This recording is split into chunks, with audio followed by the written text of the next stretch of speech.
Hola, buenas tardes a todos. Bueno, vamos a iniciar la segunda clase del curso. En este caso, la disertante va a ser la doctora Sandra Formizano. Ella es la jefa del servicio de trasplante de médula ósea del Hospital Sor María Ludovica de acá de La Plata, con gran experiencia en lo que es toda la hematología pediátrica y el trasplante.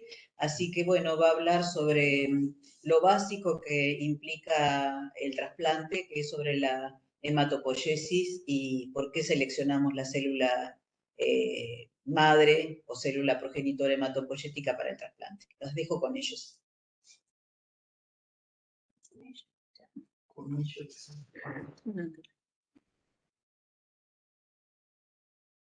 ¿Vas a arrancar? No.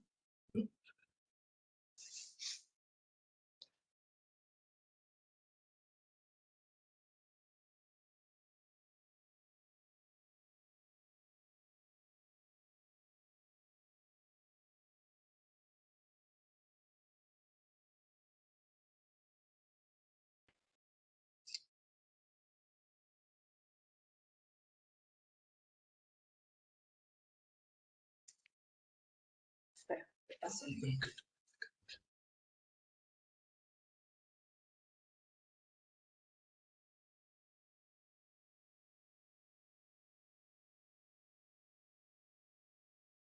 Pongo la copita, si no se comparte bien, con frutita, ¿no?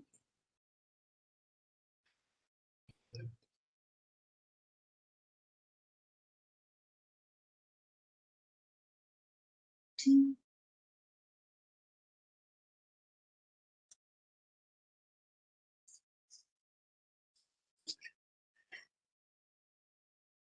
Ahí está la copita.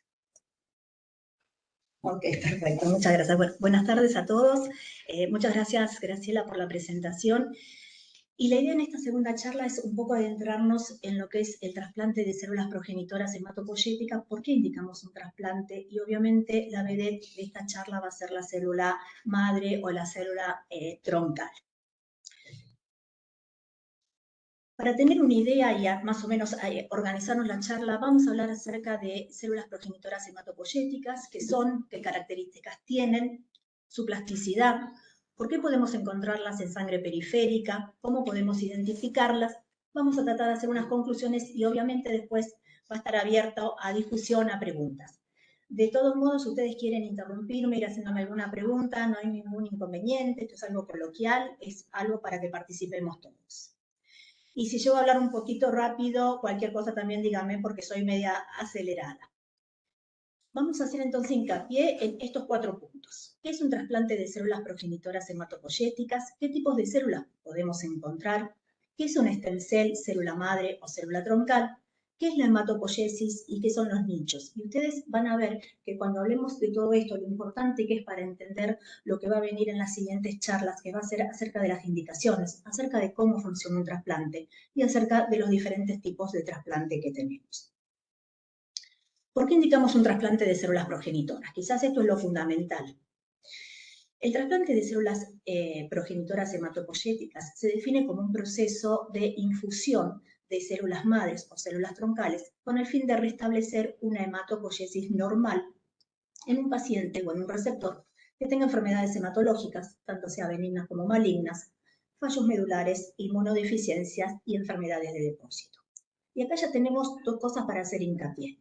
En primera instancia, ¿qué es una célula progenitora hematopoyética? Y en segunda instancia, ¿qué es la hematopoiesis como tal? Si no entendemos esto, es muy difícil comprender por qué hacemos un trasplante y cómo funciona el mismo. Ustedes saben que siempre históricamente se habló de trasplante de médula ósea y si ahora vamos a los reportes, sabemos que ya no se utiliza más este término, sino que se utiliza el término de trasplante de células progenitoras hematopoyéticos. Y esto tiene un poco de historia. Uno sabe que estas células progenitoras primeramente se descubrieron que estaban en la médula ósea. Por lo tanto, los primeros trasplantes que se hicieron, justamente estas células se sacaban de la médula ósea y se conocía con el término de trasplante de médula ósea. Con el traspaso de los años, la realidad es que estas células progenitoras se vio que podían circular por sangre periférica, que se podían también encontrar en el cordón umbilical, y por eso el término de TMO o trasplante de médula pasa a ahora llamarse trasplante de células progenitoras hematopoyéticas. Y acá empezamos con la vedette de todo esto, que es la stem cell. La stem cell es también conocida con el nombre de célula madre, célula troncal, ¿sí? Y es importante considerar que en el organismo tenemos un montón de células. No todas las células son iguales, no todas las células van a tener la misma función. Y nuevamente volvemos a lo que dije al principio, es importante entender las características de estas células para saber por qué nosotros o las sacamos de la médula ósea o las sacamos de la sangre periférica y después la vamos a infundir. En general podemos considerar que hay 3 o 4 tipos de células. Tenemos las llamadas células totipotentes. Son aquellas células que van a ser capaces de diferenciarse en las 3 líneas germinales, que va a ser el endodermo, el ectodermo y el mesodermo. Es el caso típico de la célula madre embrionaria, es aquella que nos va a dar origen a un embrión, ¿sí? Va a ser capaz de originar un organismo completo. Después tenemos las células pluripotentes, que ya están más limitadas a una sola línea germinal, por ejemplo, las células madres mesodérmicas, que van a originar un tejido completo, por ejemplo, puede ser el hígado. Y después tenemos las células multipotentes. Y nuestra vedette, nuestra célula progenitora hematopoyética, es una célula multipotente. Es decir, estas células multipotentes están presentes en varios órganos y tienen la capacidad de autorrenovarse y diferenciarse, lo cual también ahora vamos a ver lo importante que es para el trasplante de células progenitoras. Sin duda es importante a veces conocer cómo es la historia de esto, cómo se llegó a descubrir y a reconocer estas stem cells, estas células madres, y cómo también se empezaron a utilizar. Y la realidad es que, aunque la primera definición de stem cell data del año 1868, tuvo un auge primordial a partir de la era atómica. ¿Por qué? Porque ahí se empezaron a ver los efectos letales de la radiación.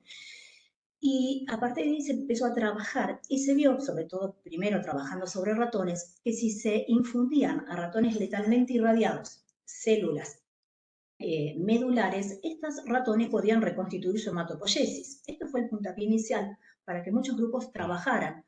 Obviamente los inicios no fueron sencillos, hasta el punto que el trasplante en las primeras décadas, principalmente en la década del 60, casi que se decía que no era una terapéutica con éxito. Fíjense en cuánto avanzamos, ¿no?, en este último tiempo.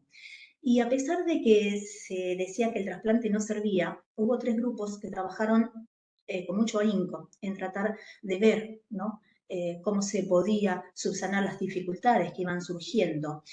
Uno fue en Estados Unidos, que fue el grupo del doctor Thomas en Seattle, y 2 fueron también en Europa. Estos tres grupos de médicos pudieron descubrir la importancia de la célula progenitora hematopoyética y cómo su infusión en un paciente con enfermedad maligna, el primer trasplante se hizo en un paciente con aplasia, después se empezó a utilizar en pacientes con leucemia, podía demostrar que se podía reconstituir totalmente la hematopoiesis, a tal punto que el doctor Thomas recibió el premio Nobel de Medicina justamente por su trabajo en el campo del trasplante. Y nosotros todos los hematólogos lo consideramos un poco como el padre de la trasplantología.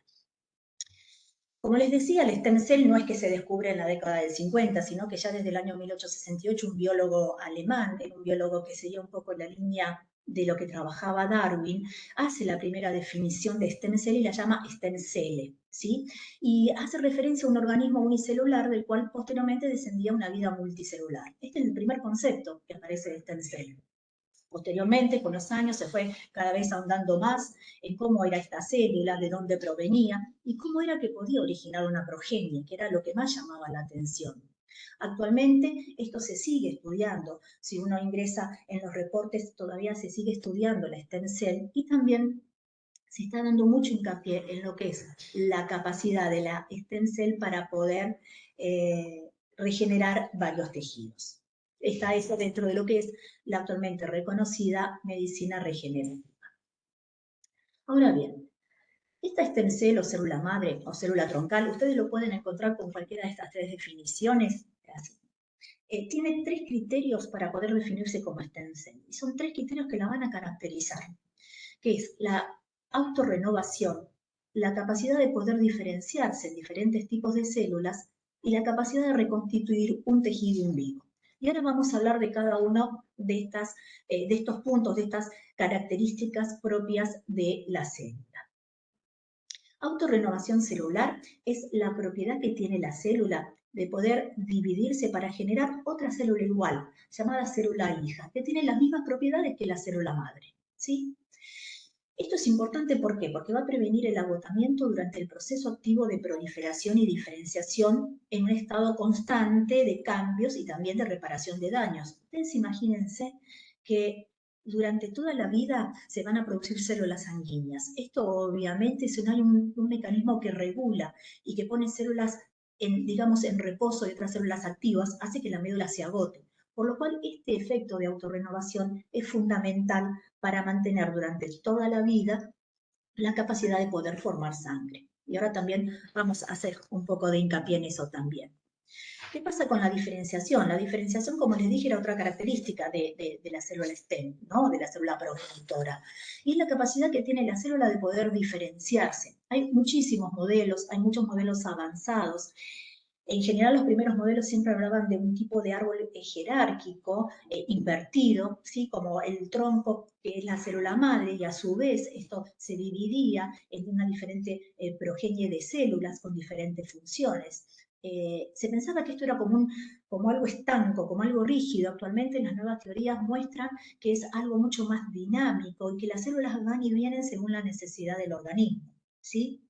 Obviamente, en todo este proceso interviene un escenario transcripcional, es decir, es un grupo de citoquinas y de factores que van a determinar todos estos cambios, y es más un proceso fisiológico más que un fenómeno continuo, ¿sí? Es decir, esto es importante, esto va a ir cambiando según las necesidades que tiene el individuo, ¿sí?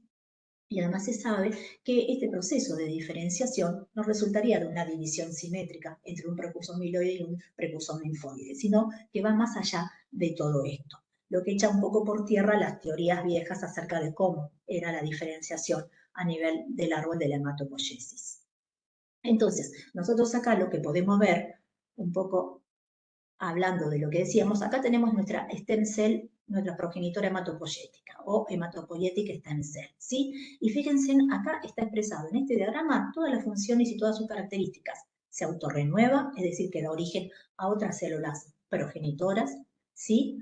Puede evolucionar a una célula madura, es decir, se diferencia, y a su vez puede repoblar o reconstituir un tejido hematopoyético completo. Nuevamente, las tres características de nuestra célula progenitora hematopoyética y de todas las stem cells en general. Se autorrenuevan, se diferencian, pueden repoblar o reconstituir. Pero sin duda las células no están quietas o están iguales, ¿sí? Las células van cambiando según las necesidades.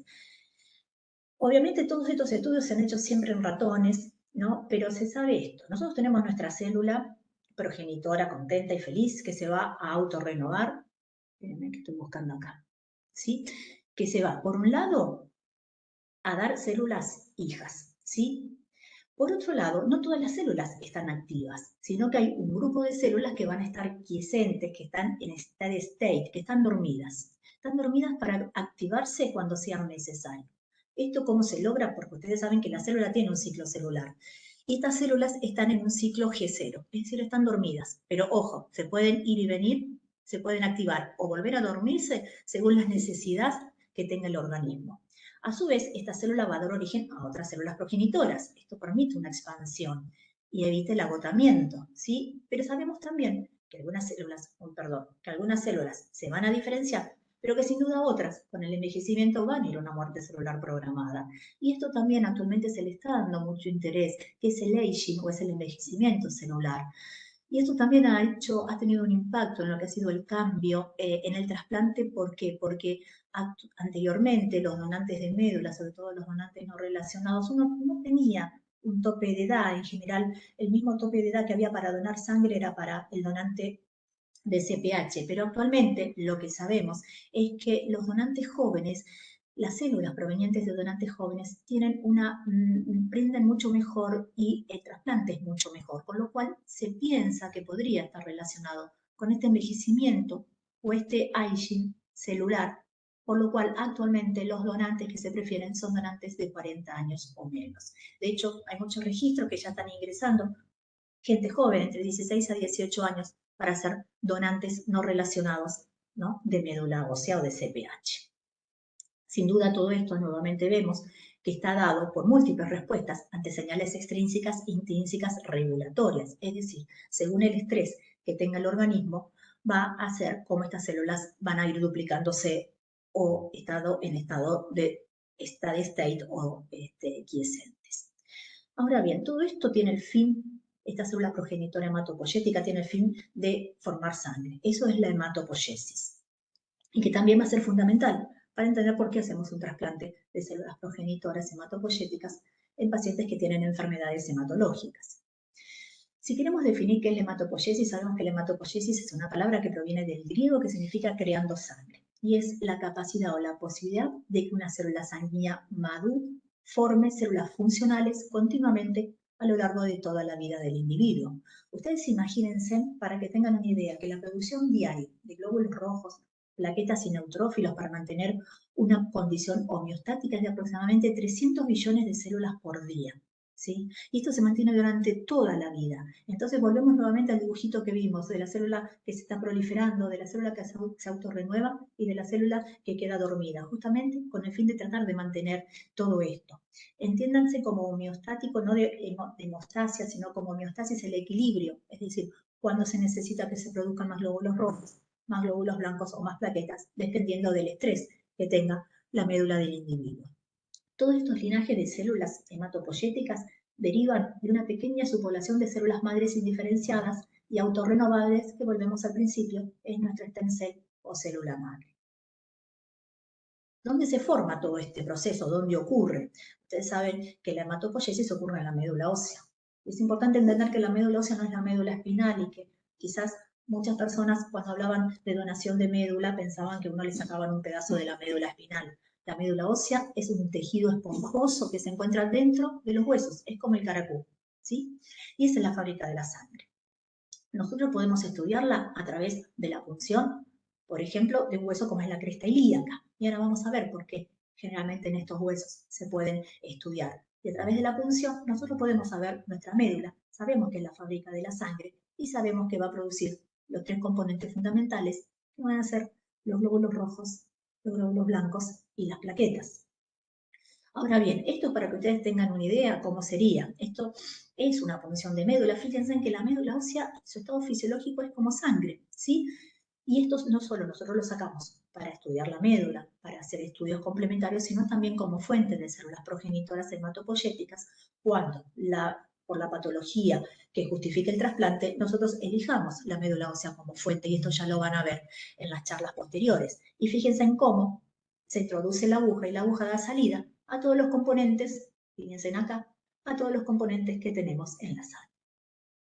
Como lo vemos nosotros a través del microscopio, nosotros tenemos la capacidad de poder ver qué está pasando en la médula. Creo que somos una de las pocas especialidades que con un procedimiento relativamente sencillo podemos ver qué está pasando adentro del paciente y hacer muchos diagnósticos. Obviamente que actualmente se complementan con un montón de otras técnicas. Pero ustedes pueden ver que todas estas células de color violeta son las diferentes componentes de las células sanguíneas con todas sus formas madurativas, ¿sí? Y estos pedacitos de acá son zonas que por ahí están con grasa. Pero esto es como nosotros vemos la médula ósea al microscopio. Ahora bien, esa hematopoiesis o formación de la sangre ocurre desde el momento que está el embrión, ¿sí? Es una de las primeras células que comienzan a formarse y como todos los mamíferos tiene diferentes lugares de formación. La pregunta es, ¿las células se forman siempre en la médula ósea? No. Y fíjense en acá, en este cuadro, podemos ver dos periodos. El periodo gestacional y desde el nacimiento. Si vemos en los primeros 9 meses de vida, fíjense en que el primer lugar donde se forman las células es el saco vitelino, al igual que en muchos mamíferos, ¿sí? Posteriormente, esto va decayendo hacia la mitad del segundo mes y comienza a tener actividad el hígado como formador de glóbulos rojos, ¿sí? Y también el vaso sanguíneo. El vaso sanguíneo va decayendo entre el séptimo y el octavo mes. El hígado también al nacimiento empieza a decaer y a partir del cuarto mes empieza la médula ósea a ser la principal productora de glóbulos rojos, glóbulos blancos y plaquetas, es decir, de llevar a cargo la hematopoiesis, y a partir del nacimiento toda la producción sanguínea se va a producir en la médula ósea. Ojo, puede haber otros lugares de formación, sí, en ciertas patologías, en ciertas enfermedades, a veces el hígado y el vaso pueden ser sitios de lo que se conoce como hematopoiesis extramedular, pero en estados fisiológicos, en estado de sanidad, obviamente la médula ósea es la que conlleva toda la producción de la hematopoiesis. Pero nuevamente, fíjense en que no todos los huesos tienen la misma actividad. Durante los primeros años de vida, la tibia y el fémur son los principales huesos que van a tener en su interior, en su médula ósea, la producción de la hematopoiesis. A medida que vamos creciendo, son principalmente vértebras y pelvis, esternón y costillas los productores de la hematopoiesis. Es decir, son aquellos huesos planos. Principalmente nosotros, cuando vamos a estudiar la médula ósea, hacemos o una punción de pelvis o una punción de esternón, dependiendo la edad del paciente, dependiendo el estudio que queramos hacer. ¿Por qué? Porque son huesos en los cuales podemos ingresar con una aguja sin hacer mucho daño. Obviamente el esternón solamente permitido para hacer punción y no para hacer biopsia, ya que es un hueso delgado y que uno lo puede traspasar y obviamente producir complicaciones que nadie quiere. Ahora bien, sabemos entonces que tenemos nuestra célula progenitora, nuestra célula stem, ¿sí? Que va a estar en la médula ósea, que va a producir la sangre, sabemos que se autorrenueva, que prolifera y que se diferencia. Todo eso, si lo queremos ver graficado, podemos verlo acá. ¿Qué tenemos acá? Nuevamente, nuestra célula madre hematopoyética, ¿sí? Capaz de diferenciarse a los dos linajes principales, un linaje de células precursoras linfoides, ¿sí? Que va a tener las células B y las células T, aquellas células que nos van a dar la posibilidad de la defensa a través de la inmunidad, y todo el resto de las células en las cuales no solo tenemos los glóbulos blancos que nos van a defender y principalmente de las infecciones, sino también vamos a tener los eritrocitos y las plaquetas, ¿sí? Fíjense en cómo se va diferenciando en una forma esquemática muy sencilla. Ahora bien, todo esto se tiene que hacer con un sostén. Y esto es muy importante y ustedes también lo van a ir por ahí viendo y escuchando más a principio. Antes se pensaba que todo el trasplante dependía y la calidad y el éxito dependía únicamente de la célula progenitora hematopoyética. Pero actualmente sabemos que hay algo más, que hay mucho más que eso. Y se empezó a hablar de lo que son los nichos o el microambiente medular. Yo muchas veces cuando hablo con los padres, le digo que es esto, el microambiente medular o los nichos, es como querer edificar un rascacielos sobre terreno lodoso o sobre un arenal. Si ustedes quieren tener una estructura sólida, la base tiene que ser sólida. Imagínense que este microambiente medular, que el nicho es como un edificio, que está constituido por ladrillo, por cemento, por aberturas, ¿sí? Y que adentro van a vivir personas. Esa estructura, esos ladrillos, va a ser nuestro nicho, nuestro microambiente, que está constituido por un montón de células, ¿sí? Que le van a dar sostén a todas las personas que van a vivir adentro de ese edificio, que van a ser nuestras células progenitoras en primera instancia, y otras células que también van a ser importantes, que ahora las vamos a ver.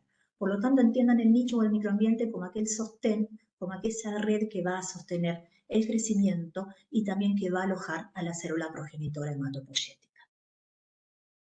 El microambiente medular, por lo tanto, juega un rol crítico en lo que es la célula progenitora, ¿no? No solo controla su ubicación, sino también la proliferación, la diferenciación y la autorrenovación. Quizás ustedes alguna vez han preguntado cómo cuando uno hace un trasplante de CPH, que lo pasa como una bolsita de sangre a través de un catéter, ¿cómo sabe la célula dónde tiene que ir? Es una pregunta, ¿por qué va a la médula? ¿Cómo sabe que tiene que alojarse ahí? ¿No? Y eso justamente está dado por el microambiente, por un montón de moléculas de adhesión que tiene esa célula, que se llama homing, es decir, que le indica a dónde tiene que ir, a dónde tiene que alojarse y cómo tiene que proliferar.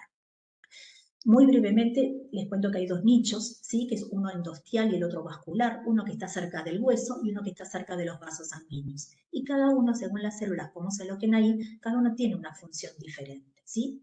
Pero sin duda este microambiente no es estático. Es como nosotros modificamos nuestra casa, según nuestras necesidades. No es estático, sino que va cambiando. Cambia mucho en respuesta a la mieloablación o a un estrés hematopoyético. Entendiéndose por estrés, puede ser un embarazo, puede ser una infección, puede ser un trasplante, ¿sí? Durante el envejecimiento también este microambiente va cambiando, ¿sí? Y se va también alterando. Este es el esquema un poco más amplio de cómo es el microambiente. Y ustedes fíjense, acá tenemos, ¿sí? Un corte de cómo es el hueso, ¿sí? Y lo vemos ampliado. Esta parte de acá sería la parte interna de la cortical del hueso, ¿sí? Con todas estas células que son osteoclastos. Esta es la matriz ósea, es decir, es el hueso duro. Ustedes saben que los huesos tienen irrigación, ¿sí? Pasan vasos sanguíneos que lo nutren. Acá tenemos el vaso sanguíneo y acá tenemos nuestras células madres hematopoyéticas, pero fíjense que no están flotando, ¿sí? Sino que están sostenidas por una red de lo que se conoce como células estromales. Hay muchas más definiciones, se sabe que estas células estromales son importantes, se sabe que hay células también mesenquimales que después van a estar y las van a escuchar cuando se hable de medicina regenerativa, y también hay células endoteliales, y también hay células endoteliales que van a ayudar a todo lo que es justamente nuestra célula progenitora hematopoyética. Entonces, fíjense en esta red, lo importante que es para la célula, que nuestra célula no está flotando sola, ¿sí? En la médula ósea, sino que está sostenida, ¿sí? Por todo un esquema que es importantísimo y que después lo van a ver, que es fundamental para el éxito de un trasplante de células progenitoras. Nuevamente acá, este esquema nos muestra nuevamente nuestra célula, pero con otra gráfica. ¿Qué quiere decir acá? Tenemos nuestra célula hematopoyética. Nuevamente lo que vimos al principio. Unas células están dormidas, están quiescentes, están en steady state, están esperando para activarse según la necesidad del organismo. Otro grupo importante, ven que pierdo el cursor acá. Otro grupo importante se están autorrenovando y se están proliferando para no agotarse. Otras se están diferenciando. Fíjense, acá tenemos en monocitos, en linfocitos, en glóbulos rojos, en granulocitos y en plaquetas. A su vez, sabemos que tenemos células mesenquimales y endoteliales que le van a dar el homing. ¿Se acuerda que yo le dije el lugar donde saben las células progenitoras que tienen que estar? ¿Sí? Ese homing le permite que las células estén ahí, las enganchan, le producen como un anclaje, ¿sí? Pero a su vez, todo esto no está determinado porque sí. Hay un montón de factores que intervienen en todo esto, ¿sí? Stem cell factor, angiopoietina, factores estimulantes, y ustedes vean estas siglas, porque esto después lo van a ver, y es muy importante en todo lo que es la movilización, son factores estimulantes de colonias granulocíticas y que se utilizan justamente en lo cotidiano de la hematología, y también hay otros productores como la osteopoietina y la trombopoietina. Pero fíjense en cómo es una red increíble, ¿sí? De cómo tenemos nuestra célula, de todo el sostén y cómo esa célula sabe en qué estado tiene que estar según las necesidades del organismo. ¿Cómo podemos identificarlas? Hasta ahora vimos que tenemos nuestra stem cell, vimos dónde vive, vimos cómo forma la sangre y vimos qué funciones tiene. ¿Cómo las podemos identificar? ¿Es una célula común? ¿Se identifica como un glóbulo rojo? ¿Se identifica como un glóbulo blanco? ¿Cuál es su huella digital que nos va a identificar? Se sabe que estas células expresan marcadores de membrana. Esos marcadores se llaman CD. CD significa clúster de diferenciación. Son como marcadores que hay en las membranas de muchas células y que nosotros nos permiten identificarlas y saber qué características tienen. No solo nos identifican las células buenas, las células normales, sino que también nos ayudan dentro de la hematología a diferenciar células de origen maligno o tumoral.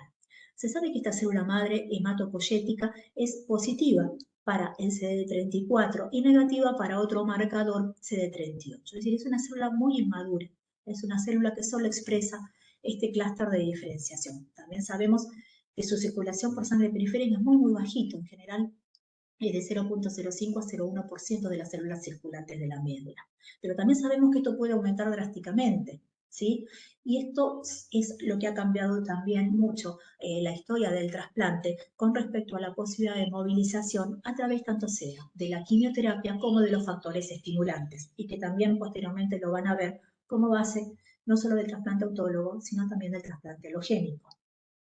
Entonces, nuevamente, acá tenemos nuestra stem cell con su marcador CD34, que es la que va a identificar a nuestra célula. También después van a ver que el porcentaje de estas células que uno obtenga del inóculo cuando saca las CPH nos va a determinar el éxito del trasplante, y obviamente hay un mínimo recomendado de estas células cuando uno hace una movilización o hace un trasplante que nos va a asegurar que todo lo que vimos anteriormente, que es la hematopoiesis, pueda restituirse en un receptor. Ahora bien, ¿por qué existen en sangre periférica? Yo les estoy diciendo que se alojan en la médula ósea, que viven ahí y que poquitas salen a la sangre periférica. ¿Cómo hacemos entonces para poder colectarlas? ¿Cómo se hace en el caso de un trasplante, de un autotrasplante con fuente de CPH de sangre periférica? Habitualmente la concentración de estas células progenitoras hematopoyéticas, como le dije, es mayor en la médula ósea, de 10 a 100 veces mayor que en sangre periférica, ¿sí?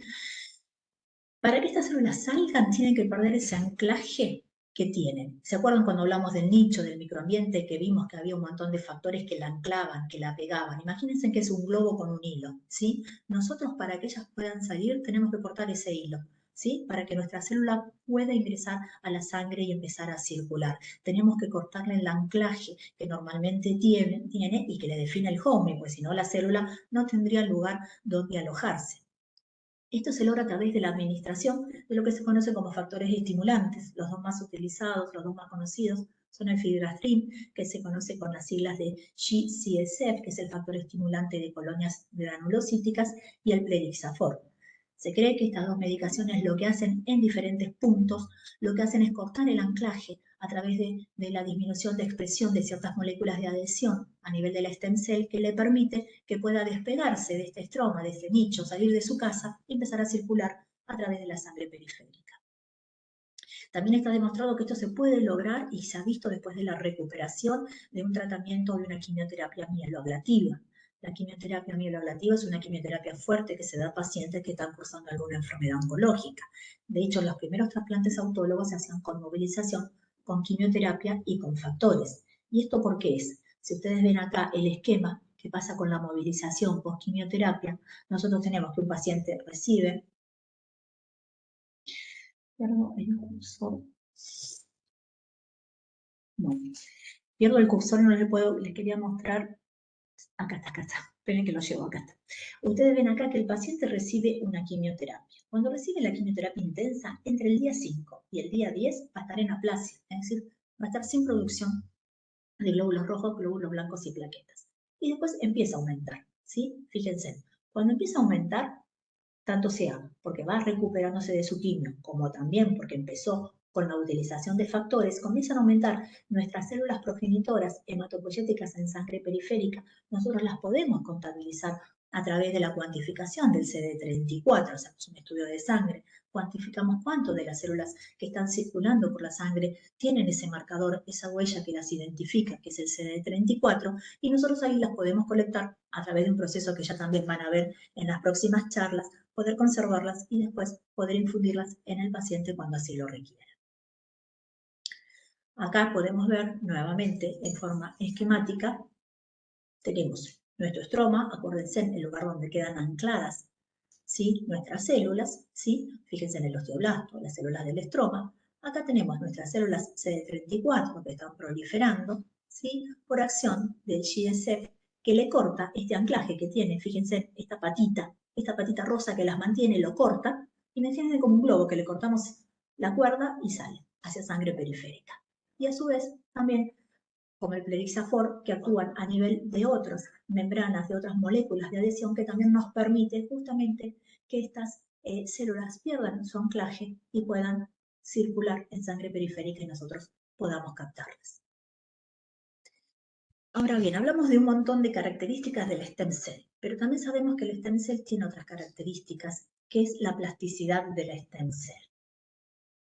Con respecto a la plasticidad, hay muchos reportes, hay muchas controversias en muchos aspectos. Nosotros acá vamos a dar un pantallazo general de lo que es la plasticidad. Nosotros sabemos por todo lo que hablamos que tradicionalmente un stem cell, una célula progenitora, era una célula que podía originar un tipo determinado de células, es decir, ya tenía un destino preestablecido, por así decirlo. Si estaba en la médula ósea, sabíamos que iba a ser una célula progenitora hematopoyética que iba a producir glóbulos rojos, glóbulos blancos y plaquetas. Una célula que está en el hígado tiene el fin de formar un hepatocito. Una célula que está en el sistema nervioso central tiene el fin de formar las 3 series celulares que están en el sistema nervioso.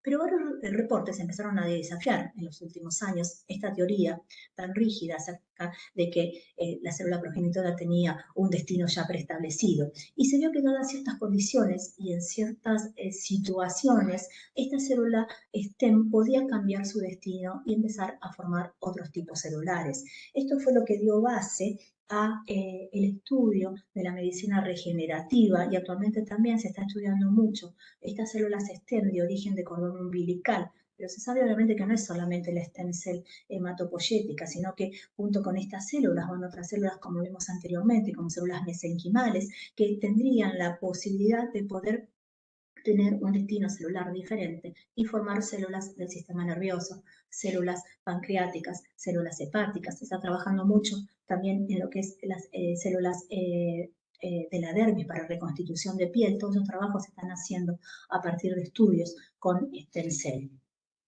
Por lo tanto, se puede cambiar el destino celular. Y eso es de lo que habla un poco la plasticidad. Sin duda, esto es mucho más extenso y más profundo de lo que puedo yo expresar acá, pero la realidad es que se está investigando mucho con respecto a esto. Por ejemplo, la CPH entonces podría, además de formar sangre, podría dar lugar a células hepáticas o células del sistema nervioso central. Y esto sin duda, como les decía, abriría la puerta para la medicina regenerativa. Pero se sabe además que esto también está dado por algo que se está estudiando ahora, que es la fusión celular, ¿sí? Que sería la fusión entre esta célula progenitora y células del órgano receptor, y que eso le cambiaría el destino celular. ¿Cuáles son las conclusiones entonces que podemos sacar de toda esta primera charla acerca de conocernos con la célula progenitora hematopoyética? Empezamos del principio. La célula progenitora hematopoyética proviene de una stem cell, una célula progenitora madre. Es una célula especializada que reside en casi todos los tejidos de un organismo y cuyo fin es mantener la homeostasis y reparar los tejidos, ¿sí? Esta célula progenitora hematopoyética, que es una célula, ¿se acuerdan?, multipotente, que podía dar origen a todo un linaje, en este caso la sangre, es una de las células que mejor se han estudiado en todo lo que es la parte científica, y es responsable de la producción de las células maduras de la sangre, como les decía. ¿Dónde residen? Residen habitualmente en la médula ósea. La médula ósea es ese tejido esponjoso que está dentro de los huesos. Y pueden estar tanto en estado quiescente, es decir, estar dormidas, como también una proporción que están en división para generar otras células progenitoras hematopoyéticas que van a mantener la producción de sangre durante toda la vida de una persona, y otro grupo de células que se van a diferenciar. Sin duda esto ocurre en un microambiente especial, un microambiente medular o nicho, que juega un rol fundamental en el homing, la proliferación, la diferenciación y la autorrenovación. Yo siempre, cuando trato de explicar todo esto, le digo muchas veces a los padres que imaginen que la médula es como una tierra que yo tengo que sembrar. Yo puedo tener la mejor semilla para sembrar, pero si mi tierra no está preparada, si está con maleza, si está con piedra, yo necesito ararla, necesito prepararla. Nosotros eso lo hacemos a través de ciertos tratamientos, como son los acondicionamientos pretrasplante, que nos van a preparar el terreno, nos van a preparar el microambiente, nos van a preparar ese nicho para que nuestra semilla, que es la célula progenitora hematopoyética, pueda ser infundida, sepa dónde tiene que ir y después tenga el sostén de nutrientes para que pueda desarrollarse. Y esto es tal cual como es una semilla. Uno planta una semilla y no tenemos un árbol al día siguiente, sino que lleva un proceso de días y de semanas hasta que comience a brotar. Con la célula progenitora ocurre exactamente lo mismo. Nosotros le infundimos, va a saber dónde tiene que ir por este efecto del homing, va a quedar anclada en nuestro nicho y en nuestra médula por un montón de células que le van a dar sostén, y a partir de ahí se va a comenzar a reproducir y va a dar origen a todo un nuevo sistema hematopoyético. Estas CPH, entonces, cuando se infunden, son capaces de restituir por completo la hematopoiesis. ¿Qué es la hematopoiesis? Es la formación de la sangre, es crear sangre, es decir, va a dar origen a glóbulos rojos, glóbulos blancos y plaquetas nuevamente, ¿sí? Por lo tanto, la hematopoiesis es el proceso de formación de la sangre a partir de una célula progenitora hematopoyética. ¿Cómo identificamos nuestra célula progenitora? Porque tiene un marcador pegado en la membrana, que es el CD34, que después a futuro nos va a permitir hacer un montón de cosas y que ya lo van a ver en las clases subsiguientes. ¿Dónde reside principalmente nuestra CPH? En la médula ósea. ¿Pero vive solamente ahí? No. ¿Puede salir a la periferia? Sí, a través de lo que es la movilización, ¿sí? Es decir, que puede circular por sangre periférica a través de la estimulación, tanto sea con quimioterapia como también con factores estimulantes, que es la forma actual y única casi en la cual se produce la estimulación y movilización de estas células. Y a su vez, conceptos nuevos que se van aplicando a las células STEM o células progenitoras, que es la plasticidad, es decir, el cambio del destino de una célula. Sin duda todo esto, ¿por qué es importante? Porque el trasplante de células progenitoras hematopoyéticas es el proceso por el cual se infunden estas células progenitoras con el fin de reconstituir una nueva hematopoiesis en un paciente o en un receptor que tiene una enfermedad, tanto sea hematológica, benigna, maligna, que tenga un fallo medular, que tiene una inmunodeficiencia, que tenga tumores o que tenga enfermedades de depósito. Bueno, espero que no haberlos aburrido, que hayan un poco entendido cuál es el origen de todo lo que va a seguir en las próximas charlas, y acá le pongo un poco las preguntas, dudas o sugerencias que tengan.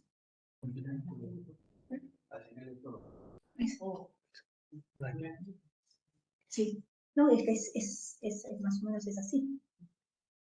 Perfecto.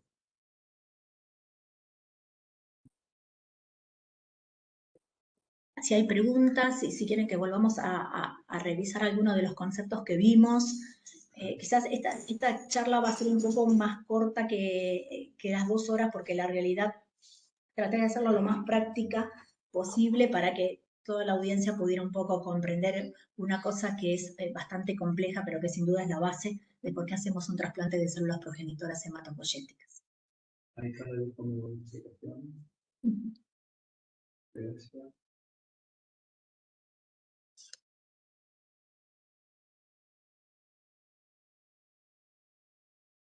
No sé si hay alguna pregunta, alguna duda.